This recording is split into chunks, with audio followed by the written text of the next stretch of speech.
The Dime is sponsored by Eighth Revolution. The cannabis industry has unique challenges, which means you need a multifaceted partner to help you navigate the landscape. Eighth Revolution has a team of experienced science and business experts to provide a unique analytical approach, providing services from capital to cannabinoid and everything in between.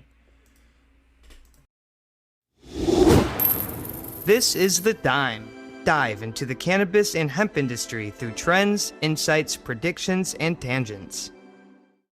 What's up, guys? Welcome back to another episode of The Dime. I'm Brian Fields, and with me, as always, is my right-hand man, Kellen Finney. And this week, we've got a very special guest, Jeff Ragovin, Chief Commercial Officer at Filo. Jeff, thanks for taking the time. How you doing today? I'm doing great, guys. Appreciate you having me on the show. Looking forward to a fun conversation. Yeah, and just for the record, another East Coaster in the building. Kellen, how you doing today? I was just going to comment on that. It's been kind of a theme, West Coast versus East Coast, or at least West Coast educating East Coast. That's why we do this, right? that part is absolutely getting edited out. But so, Jeff, before we dive in, I think it'd be great for our listeners to learn a little bit about your background. Sure. So, I'm kind of a vet in the ad tech space. So, have been in the tech world for the last 22 years, kind of, rode all of the waves. So email marketing, then, paid and social, co-founded a company called Buddy Media, sold to Salesforce in 2012, was at Salesforce for about 3 years kind of after that. And then just started investing in a lot of very interesting companies, started another business in the content space, and then found myself in the world of cannabis. And, it's been really fun. I've a ton of extracurricular activities. I'm an oyster farmer. I'm a chef.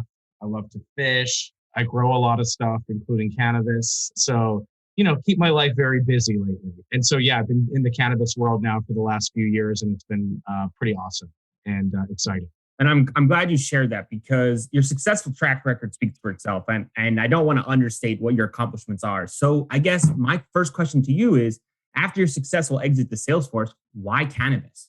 It's a great question, but I kind of looked at cannabis as just another wave, right? So, social, when, people started to flock to Facebook in 2007, it was like, wow, there's a new frontier here. With cannabis, I kind of look at it, even though it's a totally different vertical, it's the same thing, right? I'd say relatively new to the world. Obviously a plant that's been around for a long time, but I looked at it as kind of there's obviously a big risk of getting involved in something that's federally illegal. So I saw that as kind of an interesting challenge and an opportunity to really kind of go against the stream. So, I would have never in a million years ever thought that I would be in the cannabis space, but here I am. And it's been pretty awesome every step of the way.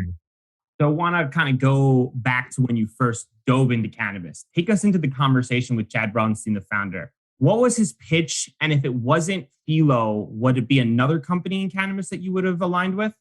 Probably not, actually. I love that question. Chad and I met at a conference in Dallas, and we were both on a founders panel together. And the panel was really, how do you build a company around people? How do you build a startup the right way? And it was myself and Chad and one other person. And we just instantly were like fast friends. Like after the panel, we're like, hey, that was really cool. And I asked him, I was like, tell me what you're doing with cannabis. And he started telling me about the business. And at that moment, I was investing in a ton of different companies out there. And so I had said to him, I said, well, what's the business model? He was like, well, we're just kind of getting started. We're about to close, a $15 million seed round. And I'm like, okay, what's the revenue? He's like, well, we don't have any revenue yet. I'm like, okay, well, what's the product? He's like, we don't have any products yet. And I'm like, wait, you're raising this money with no product and no revenue yet. How? And so he's just like, dude, there's such an amazing opportunity here from a technology perspective to work with these companies, to help them with compliance, to help them with media, to help them with loyalty and rewards and all those things, where we've been doing this for years on the tech side, but obviously on the cannabis side, because there's so much compliance that you have to get through, a lot of people are just like, okay, I don't know what I'm doing here. And so to me, that was like a golden ticket. I was like, okay, this is definitely a very interesting and emerging space. And, we just became fast friends and started talking. And, 2 months later, I was on board. And it's been a crazy ride ever since. We've raised almost $100 million in the last few years and just closed on our Series C this week. So it's been quite a week for us. Yeah, it's incredible of an accomplishment. So I want to kind of stay there for a second. Did you know, like in those moments, in those conversations, obviously he's tantalizing you with some of the concepts and the ability to kind of like put your foot in the ground and then really accomplish another massive, massive growth opportunity. So was there hesitations from you to kind of dive into another startup like this? I mean, yeah, of course. I was just like, do I have it in me to do another one? And I think the answer was yes, because I'm a builder. I really like to build. And everyone's telling me like, Jeff, what, you just sold your place in New York and moved out to East Hampton. What are you doing? Why are you doing this to yourself? And I'm like, well, for a victory, another victory, right? And, kind of another very challenging vertical to conquer. I think one of the biggest things that kind of crossed my mind was, shit, this is federally illegal. Like, how am I going to move into a space that is, this is a different territory, right? This is totally different than anything I've ever done in my career. But I saw that as a really unique challenge, right? And I'm like, at this stage of my life and the success that I've had, I'm like, I have nothing to fucking lose. Zero. Only to gain. So I'm like, you know what? This will be a fun task. And, I think coming on board, I was like, wow, there is a lot to learn. Just even something simple like what's an MSO? What's an SSO? Like these are things you don't hear every day. Obviously, we talk about it now every minute. But I think on the compliance side, I was literally like, whoa, you can't do this in this jurisdiction. You can't do this in this state. And I saw that as a very interesting opportunity to really kind of thrive with technology to make people's lives easier. Really well said. And of course, as you found out, everything in cannabis is just harder. So let's talk about the value that Filo brings to the space. Can you kind of share, what the role they play in the industry? Yeah. What we're doing right now is kind of interesting in the sense that we look at ourselves as, a compliance cloud stack, if you will. So we essentially have four main foundations of our business, right? So we have kind of at the base of everything we do is our regulatory database. So we bought a company a couple of years ago called CannaRegs. We rebuilt it, we restructured it, and it's essentially every single statute, ordinance, tax map, tax grid, you name it, anything you need if you're a plant touching company, you're looking literally at 1,000 sites to find the information. We bring it all in one place, right? So our regulatory database is, law firms use it, MSOs use it, SSOs use it, delivery, any operators use it. And it's just a very easy SaaS-based product. That kind of has tendrils into our other businesses too, but we have a full-scale media activation business. It's what many of us have done in our careers. And it was kind of a big gap in a lot of these cannabis companies. They're like, yeah, we're just doing billboards, or we're just doing, a page in a magazine. It's like, well, why aren't you doing digital programmatic? Oh, well, it's just too difficult because this creative can't run here and this creative can't run there. And like, we're going to help you. We're going to utilize our regulatory database to understand what we can do with creative and how to deploy it. And so now it's super turnkey. So we have a media division that we really help people, drive consumers into their stores and dispensaries. We have a full-scale data business. So essentially we have millions and millions and millions of consumers and what they've transacted with. And we model that data so that we can market to those people in a very effective way. So a multi-state operator might say, hey, I just have a store opening in Boston, and I want to drive people who have spent $150 or more on edibles and watch Netflix and shop at Target. We can drive that very specific user into that store and show the attribution if they convert. And that's kind of groundbreaking in the sense that we can really drive through all the normal digital channels that you would do if you're a major brand like P&G. Just because you're a cannabis operator doesn't mean you can't do it. We acquired a company in February of this year called Data Owl. And Data Owl is really, it's our promotions engine side of the business. So loyalty, rewards, text messaging, really, once we drive a consumer into the store and then they start, to convert and buy things, we could loop them into the, rewards program at that specific dispensary. We can, literally target people based on their birthdays if they haven't come to the store for 30 days. So it's kind of a closed loop, right? Here's media, we drive them in there, we get them to convert, and now they're on the technology side. And so it's an interesting business in the sense that we have many clients that use us for the regulatory side, that use us for the promotions engine, and they also use us for media. And as we kind of have just done our Series C, we're going to be looking into, further expansion into, buying other companies from an M&A perspective going into 2022. what else can we create in our stack, if you will? I think a lot of companies right now, they literally are using company A for this, company B for that, company C for that. And it's like, why have 3 contracts with 3 different vendors when you could do it all in one place? I think that's so important and so understated just from the challenges that everyone faces. And I love the building of the ecosystem model, getting a partner in once and then letting them use out the different deployments of the verticals in order to keep them kind of continuing on in success. And before we dive into the fun parts of the data from my perspective, I want to go to Kellen from a regulation standpoint, because we've had conversations with operators who are just blown away with the challenges with the licensing and the regulatory issues, because it's not just a fundamental state difference. It's down to the local jurisdiction and understanding which ones are opting out. So Kellen, this tool that they're providing for and the value, like how much of an insane valuable tool is this for some of the people in the space? I mean, I think it's probably the most valuable tool for anyone looking to get in the space or anyone looking to expand as far as the compliance goes. I mean, we were talking with someone earlier today, actually, who runs a vertically integrated operation in Florida. And we were kind of chatting about the East and the West Coast differences. And they had a brand out from the West Coast that was like, have you guys never heard of billboards? Like, why don't you guys advertise on billboards? And he was like, well, in Florida, that's illegal. And so like that right there, the fact that like that information isn't even readily available. I mean, I can't even imagine how valuable that data set is to operators in the space that are looking to expand into new states. But when I heard about it, my thought was, how valuable has that been for you guys to kind of funnel everyone else into those other verticals that you mentioned? Yeah, I mean, it's so critical. I mean, I think every day you have compliance managers, lawyers, they're literally trying to keep up to date with things that are changing literally tomorrow. And that means they need to understand, everything from, advertising and marketing rules and regs on a state level, all the way down to jurisdictional level. Think about like a state like Michigan. They have like 1,300 jurisdictions that all have different rules and regs. Like, how do you operate in a state like that? You need literally access to all of those jurisdictions in one place. Applications, licensing, banking, emerging markets, general regulatory issues, packaging and labeling,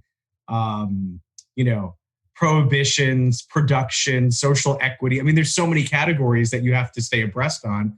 And, most of the time we will actually surface this information in the platform before it's even available.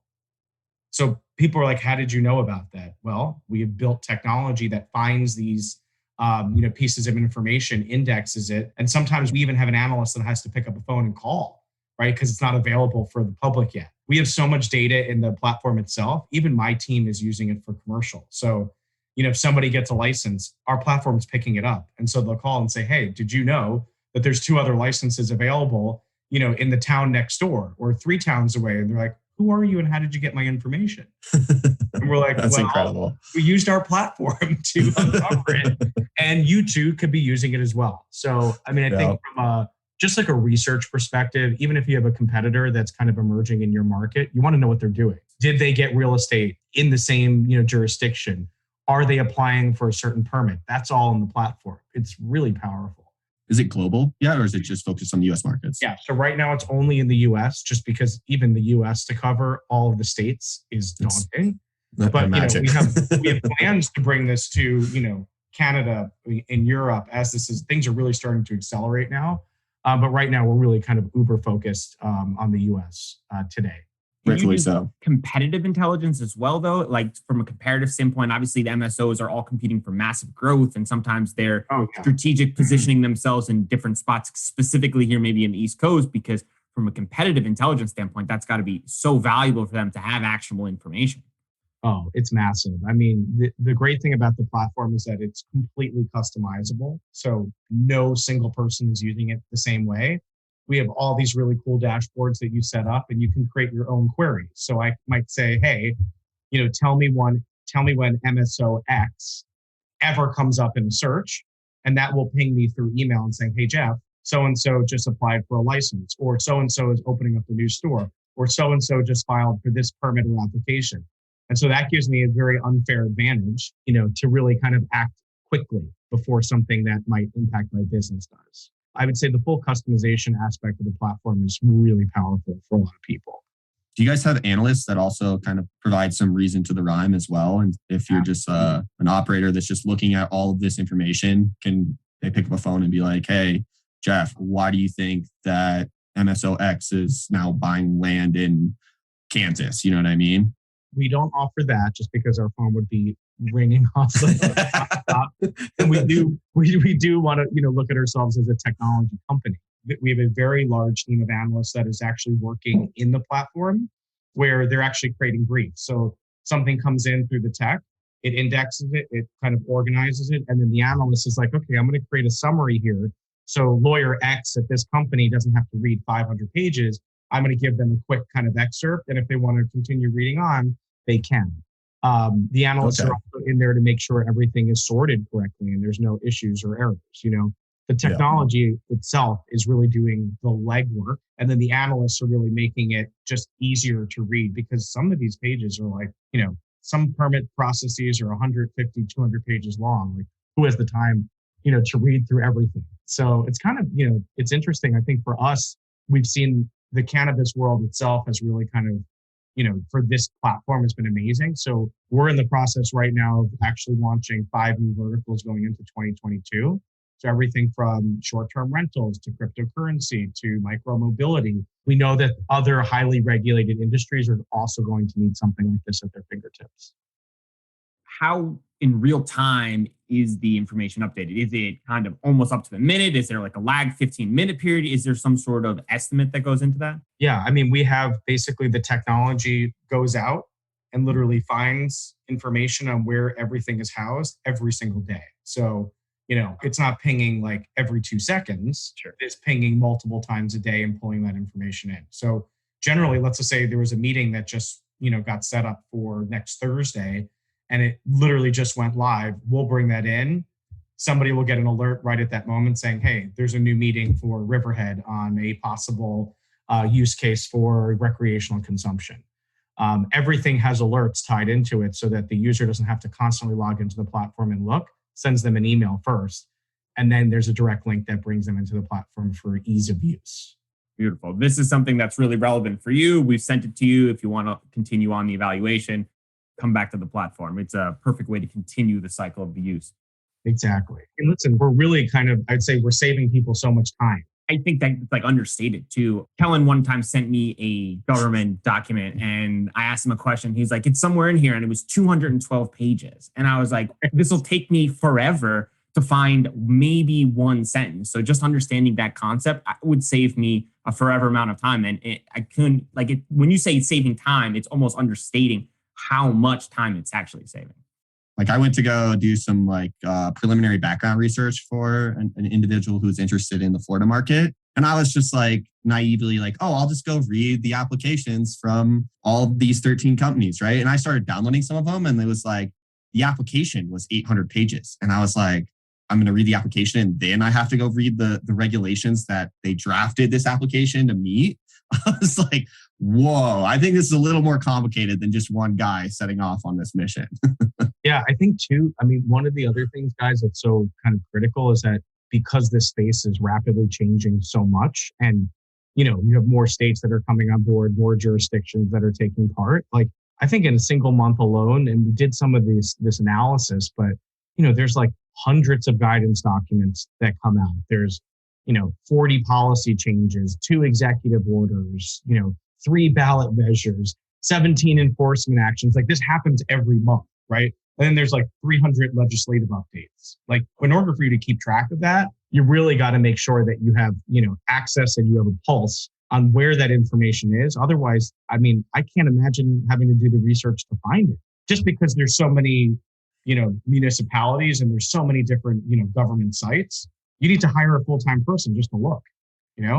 Yeah. And I think just to expand on that, because we've both been on that rabbit hole, is that the client sometimes expectations goes, how hard could it really be to find this information? And you're like, well, it's not hard to find the information. It's hard to find the answers to the question in the information. Listen, it's all out there. This is not hey, we have the secret sauce of, where it's all publicly available information, but you're talking thousands of documents, literally on thousands of different websites. Right.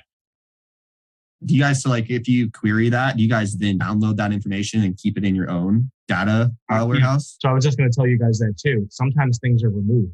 Once they're in our platform, they're there forever. Yeah. Oh, that's smart because governments can pull down and edit stuff. Yeah, governments can pull stuff down and they're like, oh man, where is that? I don't know where it is. They took it away. We have a record of everything. Yeah. Like everything. And we go back years and years and years. So you could go through the archives. You could see everything that's going on. I mean, it's really powerful stuff. Yeah, that is super powerful. Just a small amount of data too. Let's slightly switch gears. Mainstream brands that want to be in front of cannabis consumers. Can you share more about how Filo helps that?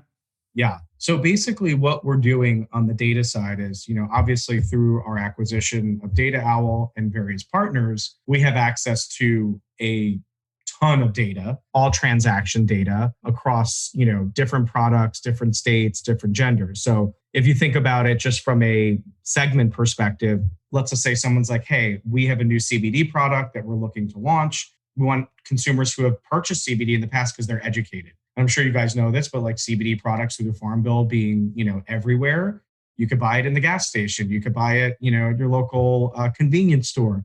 And some of those products are not very good. And somebody who has never actually purchased CBD is not educated. So they might have tried it and they're like, hey, this stuff doesn't work, right? It doesn't do anything for me, but it could be just a very bad product. So we have the ability to really target consumers who have purchased CBD in the past that are educated and that know. But we actually segment those, profiles, from a CBD perspective. We can get all the way down to beverages, edibles, extracts, concentrates, flour, pills, pets, topicals, vapes. I mean, there's even just CBD. It's so wide. If we wanted to target consumers who have purchased edibles, we have data on, candies, chews, chocolates, baked goods, mints, snacks, list goes on. And we actually have that by transaction type. We had it by, city and state. And then we infuse it with, all the normal psychographic and demographic data that you could target today through an Axiom or an Experian or a Foursquare, right? So, people who go to McDonald's, people who are into, diet, health, and weight loss, people who shop at Target, people who watch Squid Games on Netflix. And we essentially infuse that with the cannabis data. So, a traditional brand, let's just say like an Uber Eats, who's one of our customers, they're buying our data in various markets because they're like, hey, we want to actually target consumers who are transacting with any type of cannabis product because one, we know that they're spenders and not savers, right? And we know that they're probably going to be hungry if they're transacting with cannabis. So this could be a unique opportunity at that right moment to infiltrate them with a display ad or connected TV or out of home or whatever it might be. We work with a ton of companies in the, alcohol and beverage, beer space. And many of them are like, we know that, more and more people are trying cannabis. We know more and more people who are curious are now avid users. So they're playing defense, right? They might be launching a new product. They want to be able to get in front of a cannabis consumer. One, because they're probably more apt to try something new, but also they have to play defense because I know a lot of my friends who are like, yeah, I don't drink anymore. I just take an edible and don't have a hangover, right? There's a big movement there that's happening. Big. That is so big. But I think also on the flip side, and I try to really get this across to a lot of these CMOs of, pretty large brands out there where they might say, hey, we don't really want to do anything with cannabis because we're conservative. And I'm like, okay, but you're not doing anything with cannabis. You're just targeting a new consumer. It's a new occasion to market someone that you haven't thought about before. And by the way, they might be a new homeowner, right? So if you're a home goods store, or you're a Home Depot, why not be able to, have an ad that you're intersecting with a cannabis consumer? Again, because we know for a fact that they have a new house, and it's another segment that you never, ever thought about. No one's ever thinking like, yes, let's go and, try to, convert a cannabis consumer to our website. It's just everyday people like you and me, right? Many of us are successful. We built companies, we sold companies. We happen to use cannabis for whatever it might be in our lifestyle. And we're very good customers to target. So I feel like this year alone has been pretty amazing because we have 4,500 advertisers mainstream buying our data. That's awesome. And brands that you would never even think about, like even pharmaceutical companies are now buying it because they're like, oh, we definitely want to be able to target people who have arthritis or ailments or have chronic headaches and migraines. try to get them to try our product, right? Because maybe they're using cannabis to help offset their condition.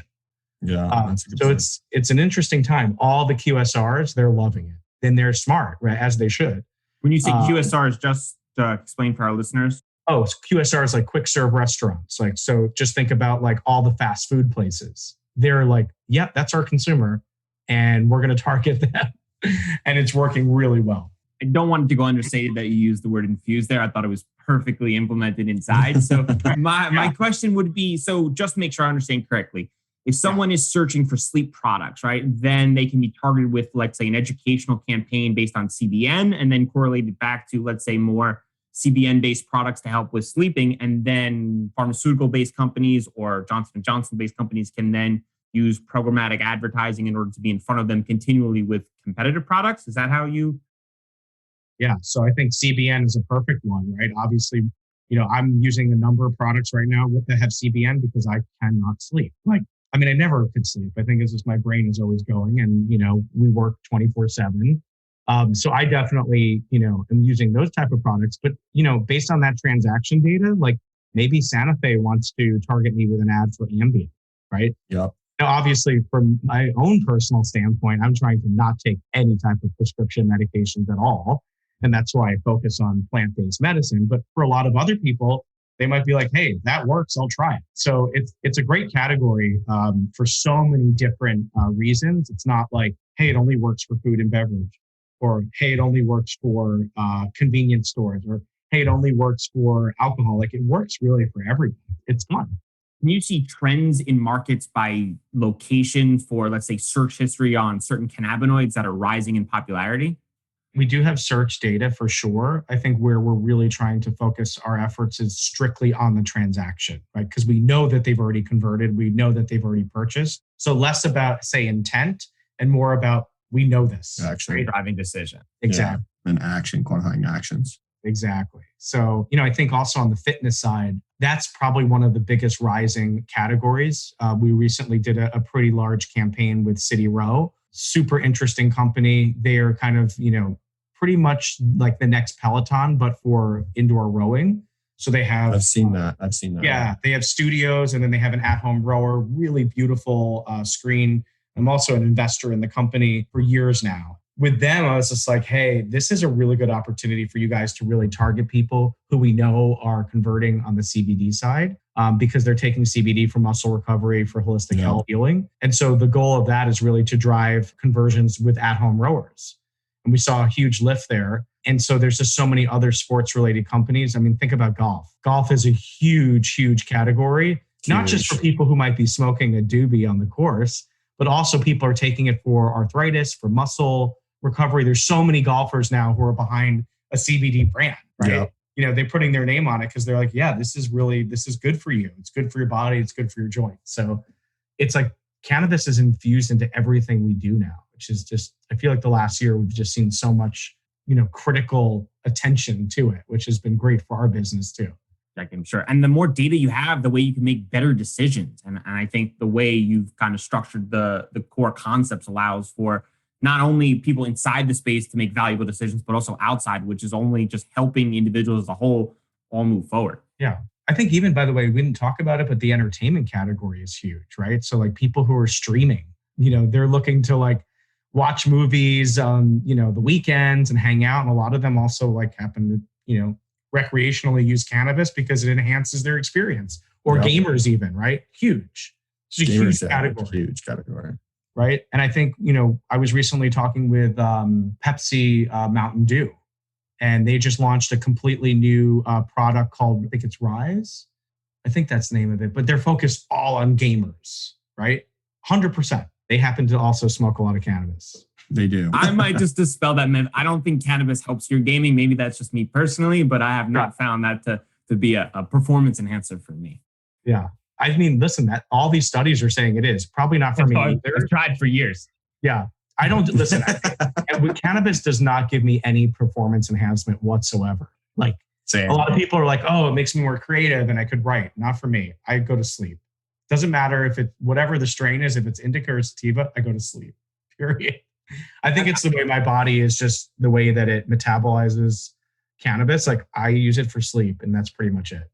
I was the same way. And then I found a certain product category at a certain timing with like a certain kind of dietary reason. And I would then get that uplifting feeling. So it was hard for me to find as well, but it's definitely one of those where you got to kind of tweak the variables inside to try to find that combination for you. It's also like everyone's different, right? Personalized medicine, all that stuff. So everyone's going to react differently. So recently on a podcast, I heard you say creating content through people. How do you mean that can be beneficial for cannabis companies? I'm trying to think where I said that. On a podcast, yeah, that was a really bad setup. You were talking about the aspects of marketing for a cannabis company, and you were emphasizing the importance of creating content through individuals of people in reference toward podcasting and other content models. Yeah, again, I'm trying to remember. I speak all day long, so I'm trying to remember what the context of it was. But, creating content through people could have been my last company too, where we had a full-scale content platform that people would create content on behalf of the brands, and then the brands would then utilize that in their paid efforts, right? So if I like a product and I'm creating content around it, right? It's somewhat influential in the sense, right? Yeah. And not paid, of course. Like if I really like a product, I'm going to talk about it to my friends, right? And I feel like we are all influencers in our own sense. Like we influence our friends and family to buy things based on our experience. So for me, if I happen to be taking a product with, let's just say CBN, and I did recently it was a great product. I think it was CBD Distillery. I bought it from there. And like, I would totally post about it for friends who also can't sleep and say, hey, if anyone's tried this or hasn't tried it yet, this is a really good way to get a good night's sleep. So I feel like influencing others through something that you might be putting out there, or a story or an update. Obviously, with a lot of the social platforms, there's a lot you can't do with marketing, right? So Facebook, Instagram, Google, they don't allow any cannabis operators to do any type of paid, ads. And so it's almost important to rely on people until that opens up, until it's federally legal, to have them actually talk about products that are good for them. And that's what I wanted you to expand on, because I think that's so important, because we've had contacts with operators in the space and they're looking to kind of raise brand awareness, and they're wondering, do I do social media? And then, you turn on the news and you see Truly have lost their Instagram because they took it down. And it's just one of those where investing in that platform when there's all these other challenges, creating content through individuals around, let's say, educational stuff or podcasting or just reviews on products can be so beneficial for raising that brand awareness. Yeah. Well, I think too, listen, I have a show called Alchemy. I release an episode every week, and it's with so many different, types of cannabis operators, like MSOs, SSOs, dispensaries, celebrities. Like recently had Mike Tyson on. He obviously just launched Tyson 2.0. Al Harrington, right? He just sold his company. Daniel Carcillo, who started off really, he was a 2-time Stanley Cup champion. He started off in the CBD space. He's the founder of Wisana, which is all around, medicine around psychedelics and psilocybin that are helping, treat traumatic brain injury. And so I feel like podcasting today is so critical because we are educating the world on all these amazing benefits of plant-based medicines in so many different businesses, right? I think it's a critical time for us, you guys as well, obviously having your show, getting out there, talking to people, showing the value of what's happening, and that this is a true, not just a business, but this is a true life-changing opportunity for a lot of people. Let's switch gears. That's well said. Yeah, really well said. We're going to switch gears. We're going to do a little rapid fire. Okay. I do that all the time with people. It's funny to be on the other side. You're going to be on the other side. I got one question I'm ready to send you. But the first one is, second favorite sports activity after fishing? I was going to say fishing. Second favorite, I'd say paddleboarding. Cannabis product category you're most bullish on for growth over the next 5 years? So I'm just learning about this, but I'm completely fascinated. What is it? THCV. What I'm reading is that it's like Adderall, but healthy, right? Okay. It does curb your appetite, but it's really good for focus. And so I haven't tried it yet, but Neither. I feel like the last month, everywhere I go, I'm hearing it. Everywhere I go, I'm reading about it. So I'm definitely going to try it. And I was on Adderall at one point in time, years ago, and I hated it because I didn't like the way it made me feel, but it did make me focus. Yeah. So I think this could be a breakthrough opportunity. And I think if you use the marketing slogan Adderall but healthy, and then target, let's say, college campuses, you will crush it. You'll crush it. Right, exactly. All right. As a home cook, infused meals or no? Non-infused. Have you dabbled? I mean, no, I've made some edibles before, but I just kind of feel like it's just the amount of time that it takes for something infused to hit. It's kind of like, well, don't you want to enjoy it either when you're already high or, then you're eating it and then you're high later. I don't know. It doesn't make a lot of sense to me. How useful would you be in a zombie apocalypse? Oh my God. I ask this question all the time. I want to know your response. You never answer. You never answer it. This is my favorite question. I ask all the time. I've asked it probably to 4 or 5 guests. So if there was a zombie apocalypse, would I be a good teammate? Is that what you're saying? Yeah. I mean, you've asked all of your guests and they've all responded. So I need to know. I would be the number one, right? Because, well, I'm not that fast anymore, but I used to be fast. But listen, I could cook for everyone, so I could feed us. I'm a gardener, so I can grow. I'm a fisherman, so I can hunt. And I can kick the shit out of zombies. So I feel like I would definitely be a good teammate. And then, if I was the last one standing and somebody else was there, I have really big calves, so I could always give a calf to someone to eat if there was no food. Wow. Right? I would give a leg away. That is very heroic. I didn't expect that last part. Yeah. So, but yeah, that's so funny. I had a guest on the show 2 years ago, a week before COVID, and I asked that question, and I just had her back on 2 weeks ago. And I released the episode 2 weeks after COVID, and it was kind of weird timing because we weren't talking about COVID, and it was kind of, we did have a zombie apocalypse, so to speak, right? Yeah. So yeah, good times. So one more question for you, and then we'll dive into some of our predictions. Yeah. Future roadmap for Filo. Yeah. So I feel like, we're already moving into 2022, in a month. So with our current, Series C, we just raised 40 million on Tuesday. So we are definitely going to be out there looking at, more M&A activity and expanding, our compliance cloud offering. There will definitely be some activity coming down the line without a question. So since you've been in the cannabis industry, what has been the biggest misconception? I would say the biggest misconception, I think it's just the general population thinking about, cannabis and being stoned, like stoner mentality. And I find it's completely opposite, right? I think people are sophisticated, business types that utilize it for so many different reasons. But I think that is definitely a misconception that it's definitely starting to go away, but it's still there, right? There's still some people like, oh yeah, they're a stoner. No, I don't think everyone who I work with in the industry, it's like, even at all these events, most people are not even smoking, right? It's kind of time and place for everything. Agreed. Yeah, I think that's a real big East Coast thing. We're still fighting, and hopefully we'll get our act together soon. Yeah. So before we do predictions, we ask all of our guests, if you could sum up your experience in a main takeaway or lesson learned to pass on to the next generation, what would it be? That's a great question. I think my biggest focus here would be that you have to fail. You have to make mistakes. You have to fuck up. Because if you don't learn, right? And so we all make so many mistakes every day. And we get better, right? And that's how, even if you think about it just from a simple gaming methodology, right? You're playing a video game and you keep dying, but eventually you get past that level because you learn what to do and what not to do. So I feel like life is exactly the same way. We have to fail to get better and to grow and to learn. And, no one's perfect, and that's okay. Beautiful said. All right, prediction time. Marketing a brand in cannabis has its own set of unique challenges. Jeff, what is one platform or concept that you think is underutilized by cannabis companies today that they should start doing today to make a difference down the road? So I think, I would say, and this is just because it's my business, but, on the programmatic side, I think more cannabis companies need to take advantage of that. I think most of them are not, because they don't realize that you can run programmatic ads across mainstream real publisher sites like USA Today, Condé Nast, Sports Illustrated.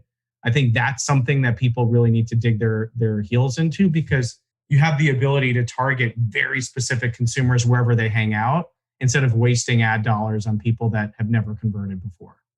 So I think more and more people need to start, at least on the cannabis side, saying, hey, I could use all the tools that everyone else uses. I think it's the right time right now. Definitely. Kellen. I think it is from a data use case. I don't think enough brands are making decisions on products to launch and areas to launch that product from a data perspective. I think of it's a lot squishier right now, at least from conversations I've had with operators. It's a lot of shooting from the hip and not a lot of implementing these data companies that are compiling all of the information. So I think moving forward, the really successful brands in say like 5 years are going to be very, very data centric. Totally. I agree. Turns out if you've got information that's helpful in making decisions, it's helpful in making decisions. What a concept. For me, I'm going to choose a social media platform that I think is underutilized still, TikTok. I think that cannabis brands and people can be utilizing that platform to create ongoing content from an educational standpoint, to just do total brand awareness. They've got this virality factor. I definitely said that word wrong, where you can post something and kind of spread like wildfire. And I think it's still underutilized to a standpoint where cannabis companies need to be creative because they can't use some of the techniques like you were saying. They struggle with Facebook and Google. So they need to come up with other ways to kind of generate that buzz. And I think TikTok is a good way to do that. That's a good point, actually. I wonder what the rules are with TikTok. Like, I was just thinking that. I don't know. Because I haven't heard anyone really talk about content or ads or anything on TikTok for cannabis at all. Have you seen any companies in general using TikTok as like an ad platform? Does it have to be a human being, or? I think it can be educational focused, right? I mean, there's different ways to do it. I mean, I haven't dabbled in promoting brands since obviously we don't have that, but it's always been a concept where I feel like it's underutilized. And it's one where it might be able to spread a little faster if people kind of utilize their algorithm and their platform, because they've got really, really strong reach, and posting one video could generate thousands and thousands of views pretty much instantaneously.